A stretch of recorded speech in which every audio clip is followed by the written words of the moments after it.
Od Tršića do Beča. Ukratko, bio je to put najzvučnijeg srpskog lingviste i reformatora Vuka Stefanovića Karadžića.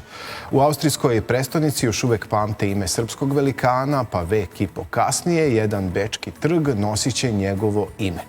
Zanima nas kako je do toga došlo i koliko je to značajno za srpski narod, kulturu, identitet. U vezi sa ovom temom govorit ćemo i gosti. Putem Viber veze javlja nam se Marko Sarić, predsjednik Srpskog prosvetnog i kulturnog društva Prosveta Austrija i istoričar, a u studiju je profesor dr. Duško Pevulja, profesor na katedri za srbistiku Filološkog fakulteta Univerziteta u Banjoj Luci. Dobro jutro za obojicu i hvala što ćete govoriti za ATV i na ovu temu. Dobro jutro i vama i svim vašim gledalcima.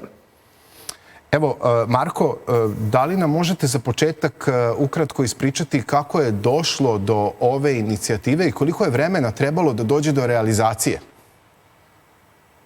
Pa inicijativa je nešto što nije od juče. Mi duži niz godina govorimo o tome da bi Vuk Karadžić trebao da dobije svoju ulicu ili svoj trg u ovom slučaju i jednostavno ranije se nisu tekli uslovi. Pazite, grad Beč je grad koji je vekovima bio naslonjen i na srpsku kulturu i na srpske vojnike, srpske oficire, plemiće, savjetnike na dvoru, kulturne delatnike, a na prste jedne ruke, čak nam ne trebaju ni svi prsti, možemo da prebrojimo ulice ili trgove koje nose imena po Srbima. To imamo Belgrad plac ili Centa Gase koje podsjećaju na nekadašnje austrijske bitke protiv Turaka kod Beograda i Sente. Zatim pre par godina kolega Zlatan Stojadinović je izborio da jedna ulica na kraju grada dobije ime Nikole Tesle. Stvarno, ako je neko zaslužuje iz ugla srpske zajednice, ali iz ugla grada Beča, da dobije svoj trg u ovom slučaju, to jeste Vuk Stefanović Karadžić koji je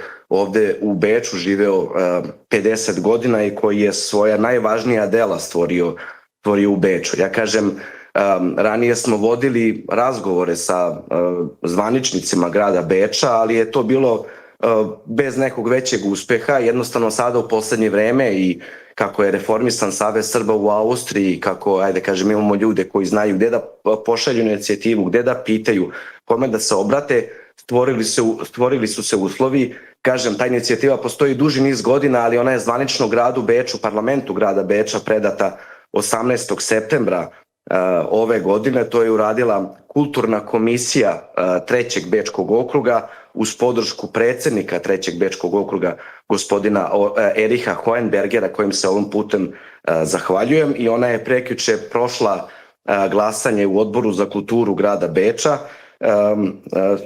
jednoglasno, to moram da napomenem, tako zahvaljujem se i svim ljudima koji su za ovo glasali, a naravno i našim političkim predstavnicima koji su ovo progurali. Marko, svaka čast. Mi ćemo nastaviti naravno da komentarišemo sve ovo dobro što smo dobili ovom inicijativom i naravno realizacijom. Profesore, hajde da uključimo i vas u razgovor. Kako vi komentarišete? Da li je ovo značajno za naš narod i koliko? Pa jeste, ovo je značajno za naš narod u Beču. Koliko ja znam, zaista mnogo Srba živjelo i živi u Beču. Važno je kad se jedna ovako krupna ličnost kao što je Vuk Stefanović Karadžić istakne i na ovaj način, kao što je rečeno, zaista taj njegov bečki period, a on je poluvjekovni, on je prvu svoju knjigu, malu prostonarodnu slaveno-srpsku pjesnaricu, objavio 1814. godine i u Beču se upokojio 1864. godine. Dakle, tih 50 godina njegovog boravka u Beču i taj njegov rad za srpsku nacionalnu filologiju, za srpski narod, za srpsku kulturu, jedan je od najznatnijih u dvovjekovnom periodu od tada. Tako da je skretanje pažnje i na ovaj način, a mislim da je to vrlo važno, ne samo simbolički, nego pomalo i suštinski, jeste nešto što zaista ohrabruje i što je, kao što je također rečeno, trebalo znatno ranije da se desi, ali desilo se pa se treba tome obradovati. Inače, u vrijeme boravka Vuka Stefanovića Karadžića u Beču, veliki broj važnih ljudi za srpsku kulturu boravio je tamo. Beč je važno mjesto na mapi srpske kulture sticajem različitih historijskih okolnosti, a sam Vuk Karadžić snagom svoje ličnosti, svojim darom i svojom posvećenošću, svojom, ja bih rekao, sviješću o tome kakvi su poslovi stajali pred njime i kakve je poslove obavio za naš narod, privlačio je i mlade ljude i svoje sljedbenike i svoje bliskomišljenike, tako da je ovo dobra prilika i da se na to uvijek podsjeti, jer nekako u našem narodu i u našoj kulturi, kada je riječ o najkrupnijim istorijskim ličnostima poput Vuka Stefanovića Karadžića, dejstvuje taj neki zaborav protiv koga se neprestano treba boriti, pogotovo u ovom našem vremenu. Podsjetit ću vas da je jedan veliki čovjek, Milan Kašanin, za Vuka Stefanovića Karadžića rekao da je on književni državnik. Dakle, on je upravo u Beču obavio kapitalne poslove za našu kulturu, za naš jezik, za našu književnost, za sakupljanje naših narodnih umotvorina, i to je nešto zaista što bi se reklo savremenim jezikom, Beč mapira na mjestu srpskog duhovnog prostora i nekako u srpskoj svijesti, dakle, jer je to, da nije bilo Vukovog boravka u Beču, spletom opet istorijskih okolnosti, poslije propasti prvog srpskog ustanka, on odlazi u Beč, da nije bilo tog njegovog blagotvornog i višestruko značajnog susreta sa Jernejem Kopitarem, mnoge stvari u našoj kulturi, u našoj filologiji vezane za naš jezik vjerovatno bi se oposlile, ali bi čekale neko naredno vrijeme i neku ličnost sličnu Vuku Stefanoviću Karadžiću. Izvjesne ideje koje će Vuk Karadžić realizovati u Beču započinjali su, inicirali su i neki ljudi prije njega poput Zaharija Orfelina ili Dositeja Obradovića, ali ovo što je uradio Vuk Stefanović Karadžić tražilo je ljude poput njega, dakle njegovog karaktera. Također je važno naglasiti da je taj njegov odlazak u Beč, susret sa Kopitarom i boravak u Beču, tadašnjoj prestonici Evrope, uslovno govoreći, važan i zbog toga što je Vuk takav kakav je bio samouk inicijalno, ali čovjek koji je čitavog života trudio se da saznaje, pa i da mijenja izvjesna svoja stanovišta. To je bio zapravo kontakt sa vodećim ljudima evropske filologije, vodećim ljudima slavistike. Vuk je gotovo u svemu, kada je riječ o srpskom jeziku, bio saglasan sa Šafarikom, sa Kopitarom, sa Miklošićem, i to je bilo toliko blagotvorno da sve ono što je pisao Vuk Stefanović Karadžić, svi oni kriterijumi koji je ugradio u svoje tekstove, u svoja djela, bili su u saglasju sa glavnim naučnim kriterijumima onovremene Evrope i imaju snagu važenja i do dana današnjeg. Da nije bilo Beča, da nije bilo tog kontakta, to se vjerovatno ne bi desilo na taj način. Hvala, profesore. Evo, Marko, čuli smo šta je sve rekao profesor Pevulja vezano za boravak Vuka Stefanovića Karadžića u trajanju od 50 godina u Beču, koliko je to bilo značajno za njega, ali i za sve nas, i da je tamo stvarao svoja najznačajnija dela. Govorili ste o tome koliko se naš narod u posljednje vreme, čini mi se, bolje i sve bolje organizuje u Austriji i u Beču, i bez obzira što je ova inicijativa trajala, nekako i mi ovdje stičemo utisak da kada se Srbi slože, sve se može, pa čak i ovo. Koliko ste vi srećni i zadovoljni što je ova inicijativa uspela? Naravno da smo mnogo srećni. Ja bih se samo nadovezao na reči profesora Pevulje.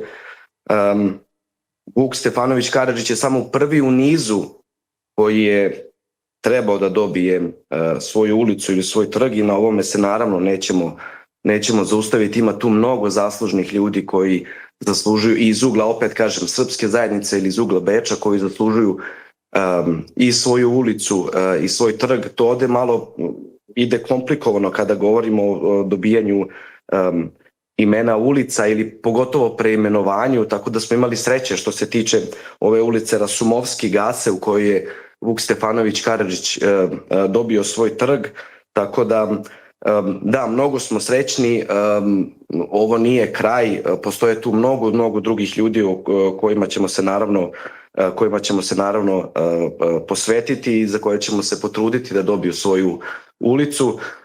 Ono što kažem, ova odluka o dobijanju trga Vuka Karadžića ima višestruk značaj za srpsku zajednicu i kulturni, i istorijski, i društveni. Pre svega ona predstavlja zvanično priznanje doprinosa srpske kulture u gradu Beču, u kojem je Vuk Stefanović Karadžić proveo 50 godina svog života i u kojima je stvorio svoje najznačajnija dela, kao što je rekao profesor, i malu prostonaredno slavenu sepsku pjesnaricu 1814. koja je štampana u štampariji kod Šnirera, pa zatim i preko srpskog rečnika, pa i sve do kraja i do izdanja Novog Zaveta, tako da je Beč je bio središte njegovog rada i sada njegovo ime i zauzima dostojno mesto u urbanom prostoru grada, što simbolično potvrđuje, ja kažem, i duboke veze između Srba i Beča i Austrije. S druge strane, ova odluka ima identitetski značaj za srpsku zajednicu, jer Vukovo ime na mapi Beča jača taj osjećaj pripadnosti i vidljivosti srpske dijaspore. To je znak da je kultura dijaspore iz naše zajednice, srpske zajednice u Austriji, ne samo očuvana, već i priznata i uvažena od institucija države u kojoj Srbi žive. Ono što bih istakao jeste da i na naučnom i obrazovnom planu trg Vuka Karadžića otvara mogućnost za nove programe kulture, obrazovanja, školske posete, tematske ture i događaje, čime se naravno postiče i dijalog i međukulturno razumevanje. Tako Vukovo ime postaje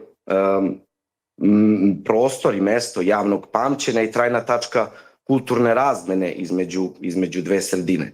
Na kraju moram da istaknem jeste da i ova odluka je i potvrda dugogodišnjeg rada svih celokupne srpske zajednice, znači ne uzimamo to samo za sebe i za prosvetu, znači u tome su učestvovali mnogobrojni ljudi i mnogobrojne organizacije, svi partneri prosvete, i Savez Srba, i predstavništvo Republike Srpske, i ambasada, svi su oni radili na ovome i na kraju dobili smo, ja kažem, jedan konkretan i trajan rezultat. Eto. Tako da je trg Vuka Karadžića više od neke geografske tačke, to je simbol poštovanja i kulturnog dijaloga. Marko, simbol poštovanja i svakako sve ono što ste radili dugi niz godina. Evo, ja sam stvarno i sam doživeo edukativnu turu u Beču Vukovim stazama, a našao sam informaciju i da je ono što je kod vas aktuelno polaganje cveća kod njegovog spomenika, obilazak grobnog mesta gde je prvobitno bio sahranjen, pa do zaista značajnih događaja, a verovatno je jedan od najznačajnijih akademija prošle godine koja je održana povodom 160 godina od smrti Vuka Stefanovića Karadžića. Zaista se dugi niz godina trudite da možda i naši mladi i drugi ljudi u Beču i u Austriji nekako čuju, to jest ne zaborave njegov lik i delo. Tako je. Očuvanje i promocija Vukovog nasleđa je nešto o čemu prosveta daje mnogo značaja svih ovih godina. Najviše pažnje, naravno, poklonjamo mladima. Oni su najugroženija, kažem, grupacija u našoj zajednici, jer jednostavno rođeni su i odrastaju u dijaspori. Tako da svake godine priređujemo te tematske ture Vukovim stazama na kojima podsjećamo i na Vukov život i delo u glavnom gradu Austrije. Organizovali smo i više manifestacija posvećenih Vuku Stefanoviću Karadžiću. Jedna od njih bila i prošle godine povodom 160 godina od Vukove smrti. To smo zajedno organizovali sa Savezom Srba i sa Austrijskim savezom srpskog folklora. Takođe, ne planiramo na ovome da stanemo, tako da ovo dobijanje trga Vuka Karadžića nije kraj, već naravno samo jači podstrek i početak. U kontaktu smo trenutno sa kolegama sa Filološkog fakulteta u Novom Sadu. Oni su ove godine objavili novo izdanje Vukove male prostonarodne slaveno-serbske pjesnarice, koju je i profesor Duško Pevolja i spomenuo, tako da ćemo početkom sledeće godine imati i predstavljanje njegovog dela. Tako da, eto kažem, ovim dobijanjem trga ne stajemo sa promocijom i očuvanjem Vukovog dela, a naravno ni sa promocijom i očuvanjem srpske kulture u Austriji i Beču. Evo možda za kraj da napravimo neki rezime i evo sad ja moram obojici da priznam, dakle ja sam neko ko je rođen u Srbiji i dugi niz godina živeo tamo, jel proveo detinjstvo, onda došao u Banja Luku i ono što sam stvarno primetio, a to je neki moj utisak, jeste da su, čini mi se, ljudi ovde mnogo više religiozni. Dakle, mnogo više okrenuti veri i mnogo više očuvanju srpskog jezika i čini mi se kao da možda više vole Srbiju nego ljudi koji žive u Srbiji. Da li je to situacija, evo možda i sa našim ljudima u Beču? Marko, evo prvo će nam profesor odgovoriti na ovo pitanje i da li evo sve ovo što se dešava i u Republici Srpskoj i svuda gde naš narod živi dokazuje, čini mi se, upravo to o čemu sam ja govorio, a ja sam zaista uvideo tu razliku. Jeste, to zaista stoji što ste rekli, ali samo bi se vrlo kratko nadovezao na ovo što je divno Marko govorio i stvarno i ja pomenuh da ovo nije samo simbolički i da je ovo važna stvar, ali je još važnije ovo što je on pomenuo, da dolaze ljudi tamo, da dolaze ture, da se priča o Vuku Karadžiću, da se obnavljaju njegova djela, da ono što je Andrić govorio pišući o Vuku, da ono što je živo u njegovom dijelu, što je živa starina, hvata nekako kopču sa današnjim vremenom, sa današnjim naraštajima i prilika je da i ja podsjetim i vaše gledalce, a Marko, to je pretpostavljam i vi znate, Dejan Medaković je napisao sjajnu knjigu Srbiju u Beču. I onda vidite koliki je značaj tog grada, a kad on pomenuo, a i ja sam malu prostonarodnu slavno-srpsku pjesnaricu, da pomenemo da je još jedno djelo, pored brojnih drugih, ali od velike koristi za našu kulturu i za pobjedu tih Vukovih reformatorskih ideja, nastalo u Beču, istina nije objavljeno u Beču, objavljeno je u Pešti, a važno je pomenuti ove godine. To je djelo Rad za srpski jezik i pravopis koje je napisao Đura Daničić. Ove godine se obilježava 2 vijeka od rođenja Đure Daničića i evo mi smo ovdje u Banja Luci obnovili to izdanje Rata za srpski jezik i pravopis. Ja sam priredio tu knjigu i napravio jednu malu čitanku o poluzaboravljenoj, jednoj od najistaknutijih ličnosti i jednom od najvažnijih Vukovih saradnika Đorđu Popoviću, odnosno potonjem Đuri Daničiću. Pa bi valjalo i to promovisati u Beču. A ovo što ste rekli je tačno i prirodno je, dakle. Mi smo ipak na periferiji.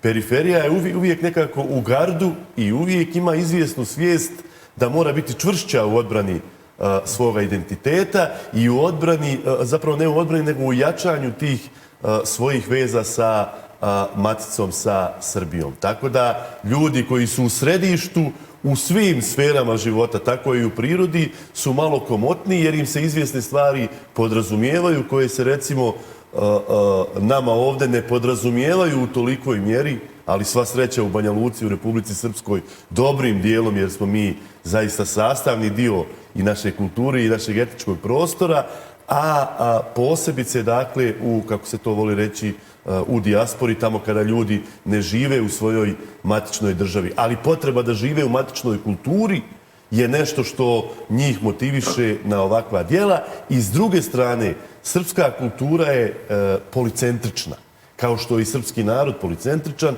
tako da je vrlo važno da na različitim središtima na valjan način se obavljaju poslovi ovog značaja i da postoji ta direktna veza sa maticom, sa nacionalnim institucijama i sa našom državom Srbijom koja tu pokazuje razumijevanje, interesovanje i na tome treba neprestano i neumorno raditi da bi se na valjan način kroz našu veliku kulturu sačuvao naš identitet u jednom vremenu u kome su identiteti većih naroda stavljeni na probu i na neki način, ako mogu tako da kažem, ugroženi.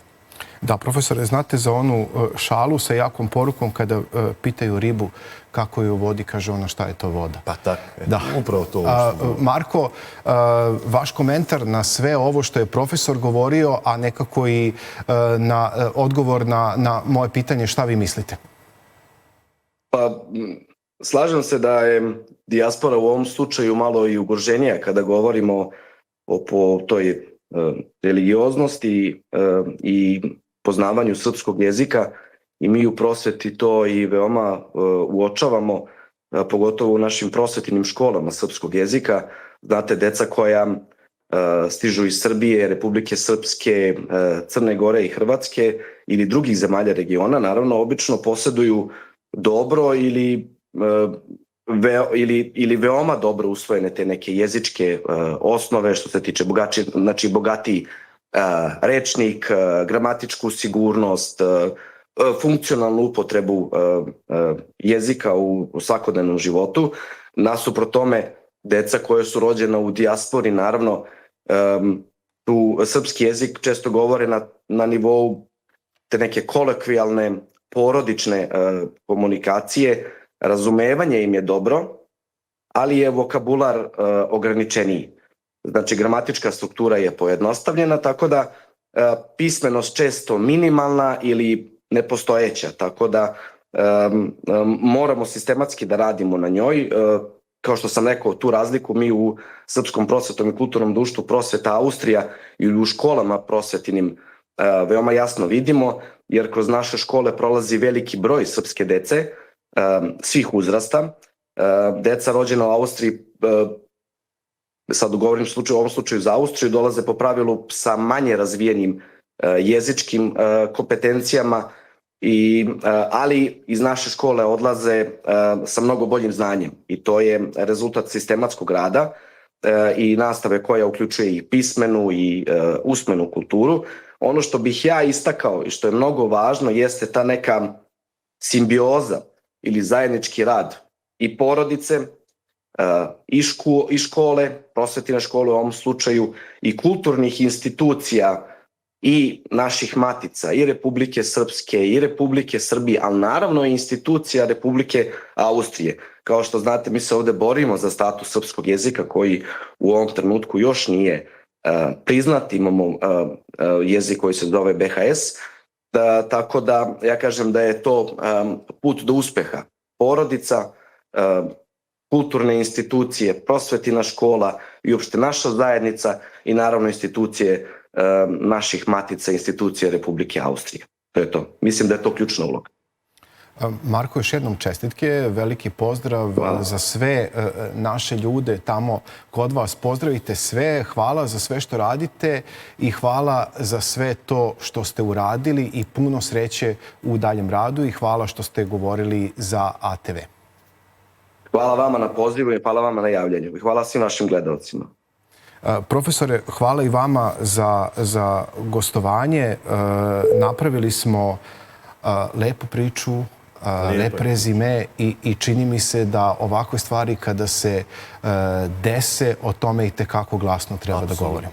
Hvala vam što ste napravili ovaj razgovor, što ste skrenuli. Ja priznajem da do juče nisam za to čuo, ali evo i vi ste pomenuli izreku. Ja bi da završimo time, dakle, a na osnovu ovoga o čemu je Marko govorio, kucajte i otvorit će vam se. Važno je da radimo, mi vrlo često više volimo da pričamo, a manje da radimo. Ovi ljudi su vrijedno radili, treba raditi i onda će se lijepe stvari, a ovo je zaista lijepa i ohrabrujuća stvari, i desiti. Ako ne radite, onda ne možete očekivati ovako lijepe stvari. Hvala najljepše za ovaj razgovor. Hvala vam.